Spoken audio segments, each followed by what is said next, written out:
Building the world's first Mark 5 Supra with the RB26 swap has definitely been a journey. In the previous video, we mocked up the engine using a bare block and loaner head to kick off fabrication. Goku dialed in the intercooler, radiator, downpipe, and full exhaust to get everything lined up. Every detail had come together fast, but I only had 1 week to get the car ready before I moved to Florida. In this part of the build series, we make it to Florida, test fit some new wheels, and finally ditch the mock-up to drop in the real engine, just in time to get the car ready for Bimmer Invasion and see how people react. This is something scary, bro. This is all I ever want. No, this is insane. But first, let's hit the road from New York. We're on our way to Florida. I just want to give a huge shout out to my guy Goku. If you guys are in the New York area and looking for fab, he is the man to get it done. And my guy back here, we got CarTech Motorsports right here. This guy, if you need any bolts and nuts at any time, 24/7, any time of the night, morning, anytime, my boy has got you. No, I'm just playing. If you guys are into Audi, BMW, Volkswagen, whatever it is, this guy right here can do it for you. He was doing my oil changes in the beginning when I first got the Supra. Shout out to Kyle. Appreciate you, bro.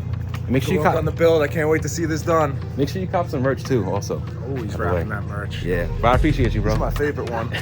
Thank you so much for the help, bro. Nah, I appreciate you. I can't wait to see this done. And then we got my guy Jazz over here. What's up, guys? He came to save the day and pick up the Supra, so we're gonna be making our way all the way down to Florida. But before we head out, I had to say one last goodbye to the home I grew up in. This is where I've lived since I was 5 years old, and now it's time to move. We have the Supra in the background as well.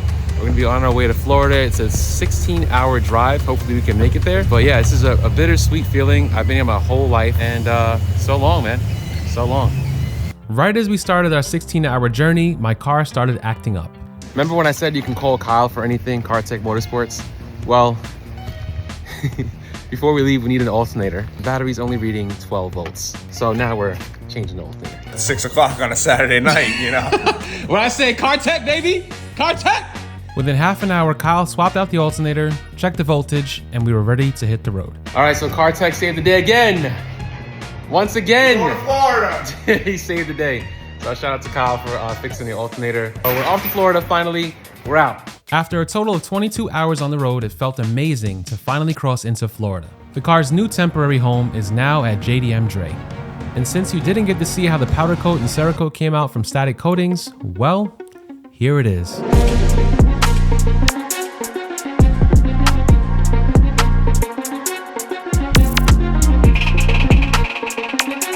We're at Dre's shop. You know, Dre was on the podcast as well. We're in his beautiful shop, all these Supras.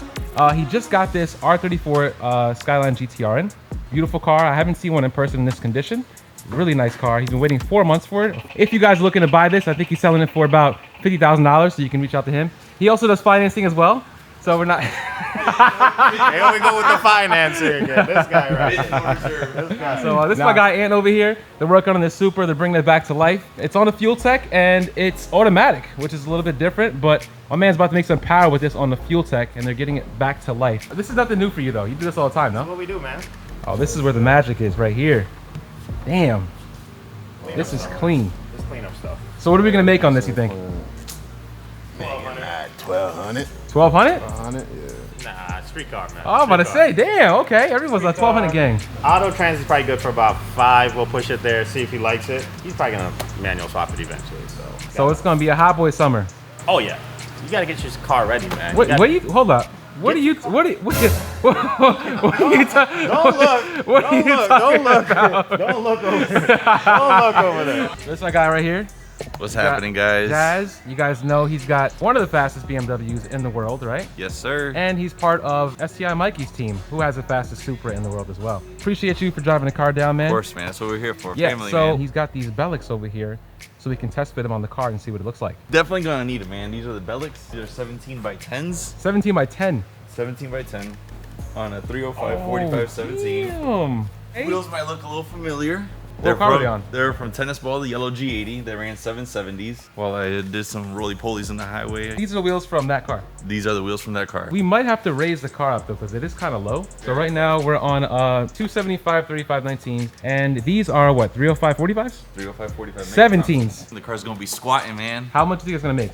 Just be honest. Be real. With what you're gonna, with the 76 75? Next gen, baby. North of 1200. North of 1200? North of 1200. All right, so the backside's 9.6. I feel like the only thing that's gonna hold you back is the trans. If you had a transmission that can hold the power with that turbo, maybe 1300. We'll be able to put it down the street possibly, right? Oh, hell yeah. No prep? We gonna need some pressure. All right, so let's get these wheels in the car. The wheels that we're test fitting are the Bellic Series 3. The Meisters look great for shows, but now that we're making real power, we definitely need a beadlock setup to put it down to the ground. The Bellic Series 3 are a 3-piece wheel, and when it comes to drag packs, I think these are hands down the best looking ones on the market. You put that power down, you know that wheel's gonna be tucking right into the ground. We definitely need the matching fronts. Definitely front? needs the matching. I don't want to run skinnies though. I think skinnies look disgusting. Not gonna lie. Let's be honest. Skinnies do not look good. Hey, look at that. Yo, you like it? I see a beadlock bolt that's a different color, but I like it. Nah, that's because it's a little rusty, bro. Is that an RB? Let me see that again. It is an RB, bro. Damn, look at that, bro. The turbo's supposed to be on the other side. Yeah, no, I told him it's on the wrong side. Oh, want to jack it up? Hold on. No, we're good. We're good. We're good. We're good. Okay. We're good.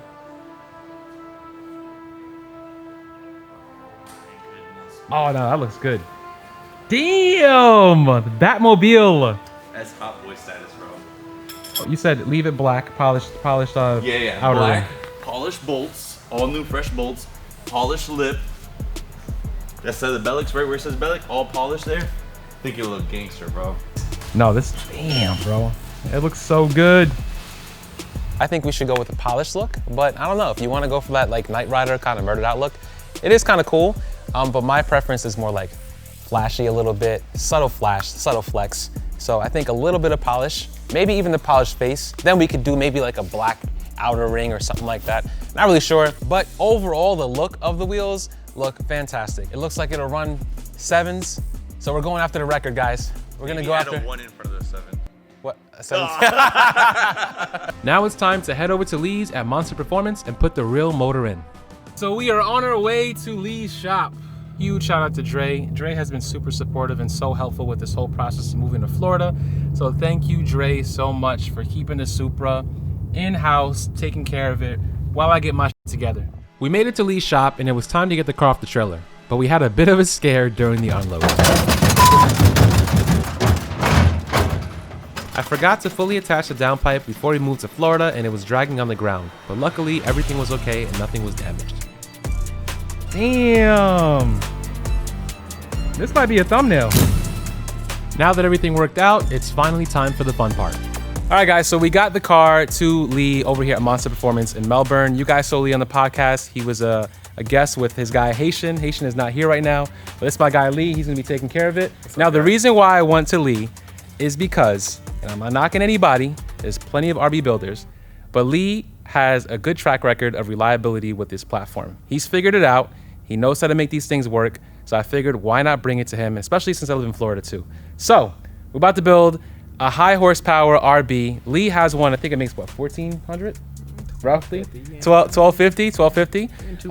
So it actually raced at GTR Festival too. He had some fun. He had a 4-door that he doesn't have anymore, but this is his place. This is actually one of the 2 buildings that he has. You guys can see there's a ton of JDM cars in here. All right, cool. So first we started with a fresh block from Australia, fresh used block. From Australia? Yeah, you know, so it's a RB30 block. And then we got Nitto stroker kit here, 3.2 wide journal. Okay. And then we took it to my machine shop that I've been using for over 10 years that's been helping me build reliable RBs. And we got them to do all the machine work. They did the brace, they line board, they decked it, and we did a wire in the deck to help head gasket sealing. People always say that these motors are not reliable. I should have went 2J. What is your take on that? And be honest, because they think that RB people are delusional. Yeah, we're not delusional. We're just loyal. So everybody says, you know, pick your poison. So Tukes picked this as his poison, and not a Jay-Z. Obviously, anyone can say that the Jay-Z's figured out in the U.S. because you have a lot of them. And as you can tell, the RBs figured out in Australia because they have plenty of them. So every motor has its problems. Yes, you know, 2J makes power a little bit easier sometimes, but you know, with what we got going on here, we matching any 2J. Any 2J. So now I know I have the pan in there. Goku was able to mock up some type of spacers just so we have to be able to fit the brace on the block. So that spacer should be the same size as the brace. We won't know until we take that out. So the plan will take the test mode out. We'll get the oil pan out. We'll start assembling this. We'll do whatever baffling we have to do. seal the brace, seal the oil pump, seal the pan on there, get the head on there, get all the extra accessories on there, and then we're gonna get it back in the car. And then from there, we'll move forward with as far as whatever wiring we're gonna need and any small fabric if needed, since you already got everything done. So the goal is to get this ready for Saturday to Bimmer Invasion. I know it's not a BMW. Well, technically it is, the body is, but I know we're putting an RB in it and we're gonna break the internet with this process, of course, and hopefully people at Bimmer Invasion are happy to see an RB in a BMW Supra, right? Yeah, of course. It's different. Everybody likes different. The first step was taking off all the beautiful work Goku had done, pulling everything off of the car and basically working backwards. I had to be extra careful removing the coated parts to avoid scratching them in the process. Once those were off, we dropped the transmission and strapped up the engine to lift it out, making sure not to damage any of the painted areas of the car. With the engine and transmission finally out, it was time to finally start piecing everything together. All right guys, so it's 11 o'clock at night. I've been at it all day. I was modifying the pan. Lee actually had to add a baffle into the pan, which I'll show you guys in a few. We have the block here, and now Lee has to put in the oil pump. So Nitto was nice enough to send us all gaskets for the RB, so we don't have to worry about getting any gaskets or running to the hardware store. So now we're gonna be putting on the oil pump, right? Yeah. All right, so we got Nitto sine drive oil pump here with the sine drive color put on to the crankshaft. What I like to do from prior experiences, I use RTV because we're gonna use the trigger kit, and usually what happens is the gear moves back far enough to where it grinds into the pump if you use a paper gasket. And then it's like kind of like a guessing game if you got it right or you don't got it right. So every 30 or build 26 I put together with a trigger kit, I just go ahead and use RTV. Some people call me crazy, but it works. Make sure you pull these the tape off of the ports, because Nitto sends some nice Nitto tape on there. I'm not gonna lie, I forgot it one time, never got oil pressure. We'll clean it off with a little bit of brake clean, and we already pumped the new oil pump seal in there. Yes. Had to notch this as well because we're running the PRP trigger kit. Yeah, so when you get the bracket that holds the trigger kit on there, it goes right here, and the sensor barely clears the oil pump. So we just went ahead and took off. We took off like 1/4 of an inch right there. Yeah. You could take off maybe less, maybe a little bit more, just to be safe. We just kind of grind it up. Make sure you tape up everything and clean it up before you go install it. So now we'll get some RTV on there, nice and clean after we brake clean this, and we'll pop it on. Lee started laying down the RTV. Since he's sealing on a machine surface, there's no need to overdo it. A light layer is all it takes. Too much can seep into the oil pump or pan, which is exactly what you want to avoid.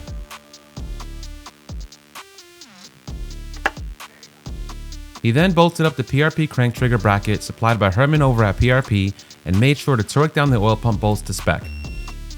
All right guys, so we have the oil pump on. Now we have to put the block brace onto the block. So with this block brace, Nitto supplied us with a seal that goes around the block brace. That way we can get it to have a proper seal, right? Make sure there's no oil leaks. Oil leaks, right. The one thing with this is, since the seal is not like a O-ring style, you have to kind of butt it together. You kind of want to put some RTV on it just to make sure it seals. So he's going to explain that process. It's just a round seal. It's literally like a huge O-ring, like right. And then they cut it right here. So all we're gonna do is a couple corners before we put it down. We'll put a little bit of RTV and kind of let it get tacky so it can hold it in there. So when we flip the brace upside down, it stays. Nitto says this is enough, but just for safe measures, we're gonna put a light coat of RTV around it just to play it safe. We don't want no oil leaks. So we're gonna make sure we don't have to pull this thing apart again. A lot of people keep telling me in this whole process is that 2Js, you don't have to deal with this shit. And honestly, this is the one thing that I can say. We probably don't even need this, right? With a rear wheel drive. Yeah, we don't. This is more for all-wheel drive setups. I'm running a rear wheel drive, more reinforcement for like twisting, I'm assuming, right? Just to make sure the block doesn't twist or you don't crack any cylinders or anything like that, right? Yeah, we know you guys 2J blocks are thicker. We got it. We understand, okay? We understand, guys. Lee started laying the seal into the block brace. And for extra peace of mind, he added a layer of RTV where the ends of the seal meet. Then, just to be extra cautious, he ran a thin layer of RTV around the entire block brace for added protection. Then it was time to lay the block brace onto the block, making sure not to bump the studs and disturb the layer of RTV we just applied to ensure a proper seal. We started installing the bolts to secure the brace to the block. When machining the block brace, it's important to also deck the oil pump and rear main seal carrier to ensure both ends of the block have a smooth, even surface. He then torqued the bolts to spec, starting from the center and working his way out to get the brace to sit flat and seal properly. After that, we sealed the oil pickup adapter using the same method as the block brace, then bolted it down using some Loctite to keep everything secure. The last thing we want is for any bolts to come loose and start floating around in the oil pan. Now it's time to attach the pickup. Now we put some red Loctite on there to help it seal. So that way we don't have to worry about air getting past it and it cavitating. It's kind of tricky because you got to catch it. Now we obviously did all of this before and lined it up to where we need it before we made the hole and tap it in there to support it. So once it goes all the way down, it'll tighten right into place. It's kind of crazy how the clearance, you see that? Yeah. Look at that. And then we just tighten it to perfection. Yeah. Perfecto. So this is Lee torque with some Loctite because we want to make sure that this does not fall out. Yeah. And we don't have to worry about a pickup. So we put a little bit of red Loctite on there. And according to my hand, beep, that's about 20 foot-pounds. Took's got a custom rear sump pan that he made and bring with the mock-up motor. And all we need to do is get him a little baffle in there. Now, this is the baffle that come with the pan, but it didn't have anything around the pickup. So what we did was we got some 4-inch stainless steel exhaust and we made him a nice baffle around the pickup. So when the car's moving around and slushing and braking and everything, it keeps oil around the pickup so you don't have any oil starvation or cavitation or you know all that good stuff that people be worried about being ahead at. And plus this is rear sump, and from my drift cars I've realized the rear sump helps a lot with RBs. So yeah, if you can get a rear sump in your car, man, Makes a big difference. Yeah. Game changer. Now with our baffle in place, it was time to RTV the pan and attach it to the block brace. We then tightened down the bolts to the oil pan, making sure we got a slight bit of RTV seeping along the edges. Now that we have our oil pan sealed up and secured, it's time to attach the cylinder head to the block.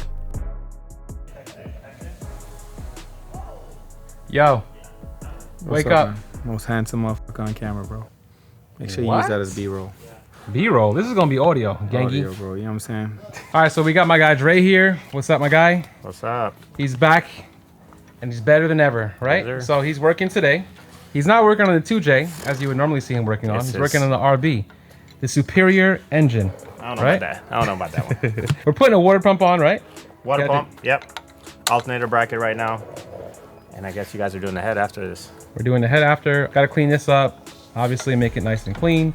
And then we have to put the head gasket on. And then I think we torque down the head. But for the most part, this is pretty much how it's gonna sit. This isn't the official water pump that we have here. Right now it's just a mock-up so we can make it to Bimmer Invasion. But this is pretty much how it's gonna sit. And then we have to paint this black as well. We don't have some engine paint right now. We'll probably wait for tomorrow or something like that to get that done. Shout out to PRP for sending us the LS alternator bracket. We don't have the alternator on yet, but hopefully we can figure something out. We're gonna leave it on, or? Yeah. We should just take your whole motor and just throw it in the car, just for the show. That was my first idea, but he had too much pride. So we brake cleaned off the surface. We got head dowels in there. So we're gonna get these ARP 625s.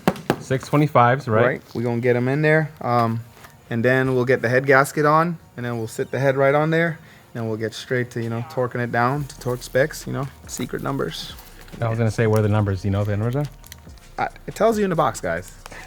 Man, they want to know the Lee Bird torque specs, man. I mean, if you want to expose it, or you want to be a gatekeeper. For that, but I mean, gatekeeping head ass. It's somewhere north of 100, of 95. Also, Dre, shout out to Dre. As you know, he does a lot of Supras, so he restores a lot of them. They're older JDM cars, so he has pretty much a good background in cleaning up stuff. So I think this is pretty good for the show. It looks nice and clean now. Brake clean wasn't hitting.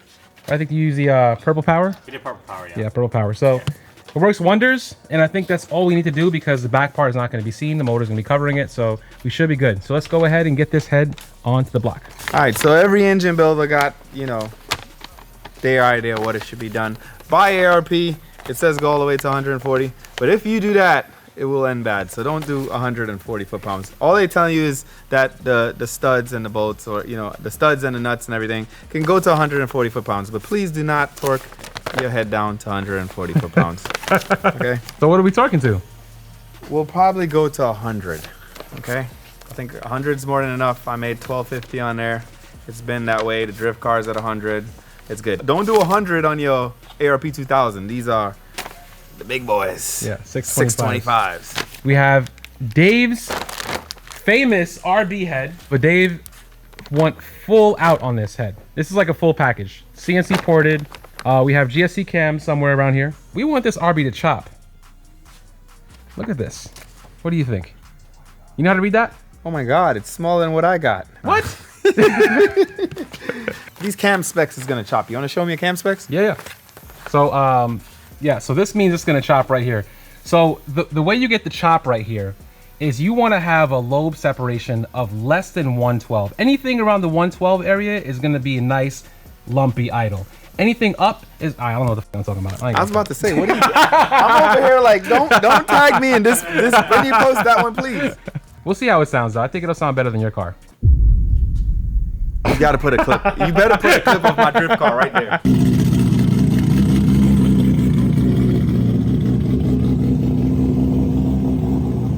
Before we put the head on the block, we have to talk about two things, the restrictor and the block off. Since it's solid lift ahead, we don't need 2 oil feeds to the head. Obviously, it's a RB26 head with, solid buckets. So we blocked off the back one and we put 1 mil in the front here. I try to we just weld it up. We weld one up and tap it in there. Yeah. We don't fill it with anything, so because we don't want it to come loose. That's just to keep the oil from pooling up in the head, right?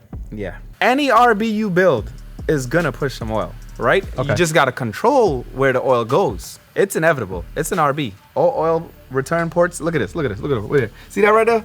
Jay-Z got twice the size and double the holes. That's right. And double the holes. Yeah, they got that, but they also don't have the sound that makes you happy. There we go. The sound. Yeah, we gotta have some, right? No matter what RB you build, if you're up there in the 4 digits, you're gonna push some oil unless you dry sump. You just gotta control the oil properly. So yes, you need a head drain, and you need more crankcase ventilation. And I do like to return my catch can. Y'all could argue all y'all want, but all my cars have a return catch can and they are okay. Also, shout out to Nitto, of course, one of the biggest sponsors on this whole build. They supplied us with the 3-tube stroker kit and our head gasket. Okay, so Nitto's head gasket has a fire ring built into it. And we also did a fire ring in the block. Not all gaskets are like this. Some are just multi-layered and it doesn't have a lip in there. Yeah. But for what we're trying to do and how much power we're trying to make, we want to seal it as best as we can. So we kind of like double sealing right now. So is this a common thing? Because I was told that you're not supposed to do that. You're supposed to have a freshly machined deck surface, Is that a thing with this head gasket? That comes back to the thing that everybody have their own preferred method, I would say. Okay. This works for me, so I continue to do it. Now it's time to install our head bolts. Lee walked me through the process, showing me how to properly apply the assembly lube to each bolt and carefully thread it into the block.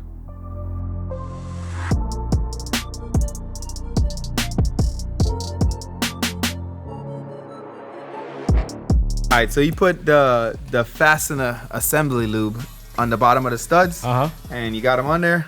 And now we're gonna put some at the top, then we'll put the ARP washers in the head, and then we'll take the whole head and sit it over on top carefully, make sure it hits the dowels. Then we'll put the nuts on there and start torquing them down.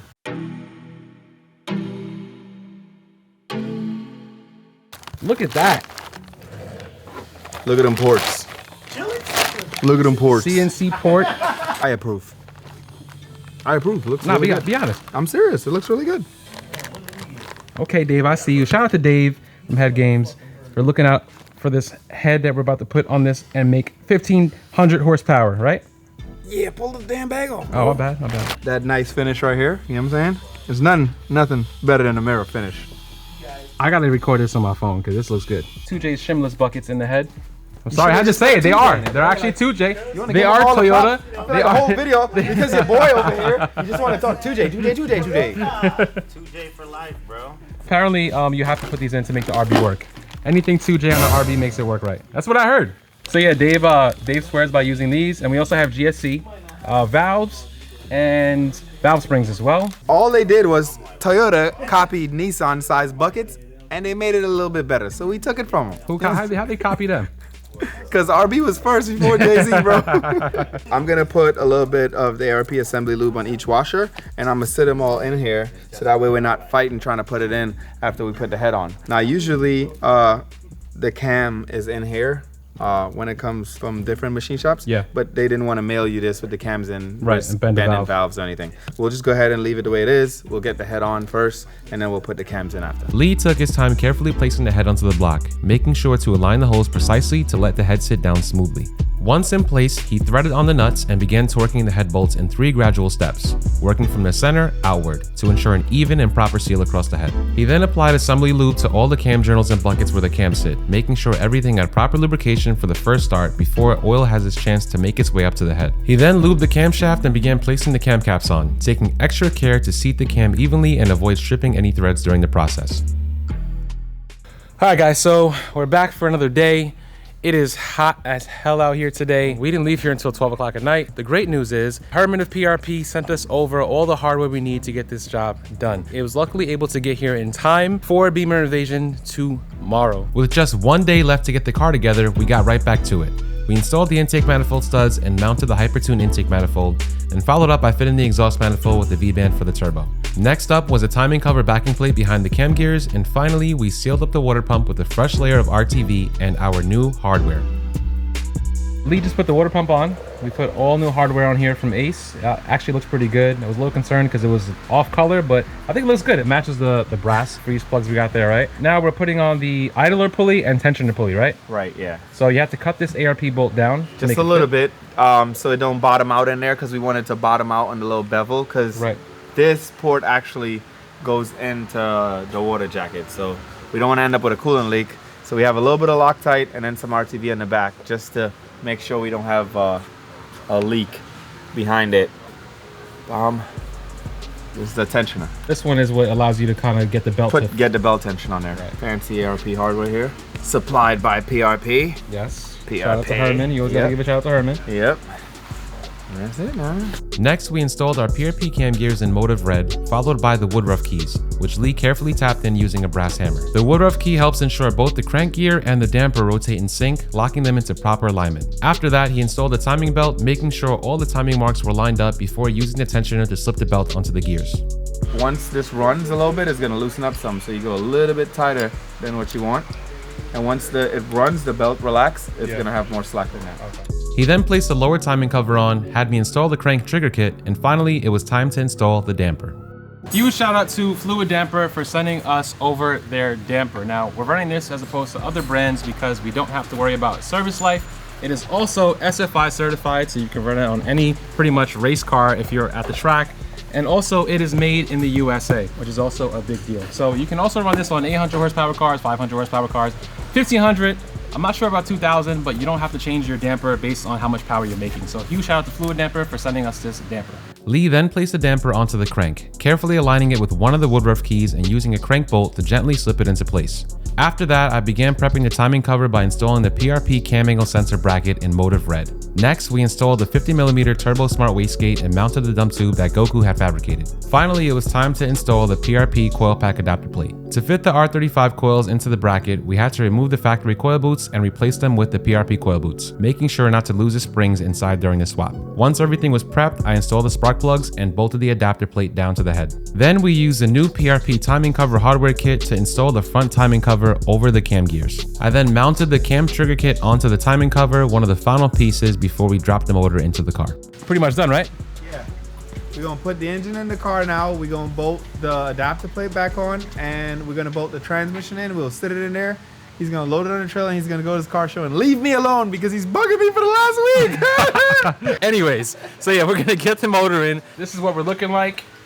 Of course, the this isn't even a seat belt, but I guess it works, right? It's a strap, yeah. Yeah, it's a strap. Yeah. Always strap when I hit the club. Always strap when I hit the club.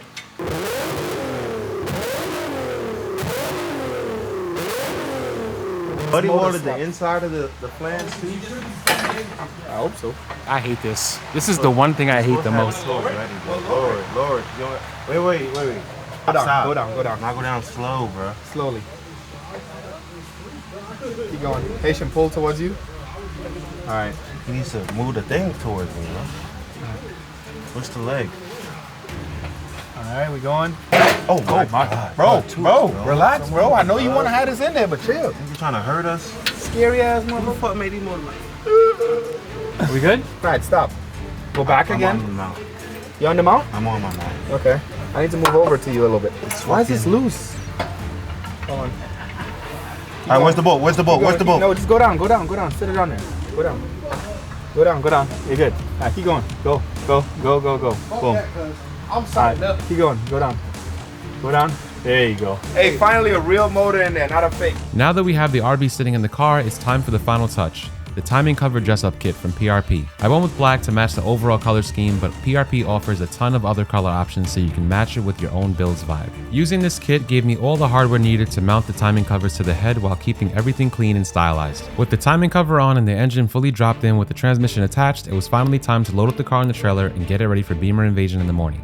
If you guys want to see what people thought about the RB26 swap Supra, make sure to click the link down below in the comments. And stay tuned for part 3 of the build series, where we finally might bring the RB swap to life.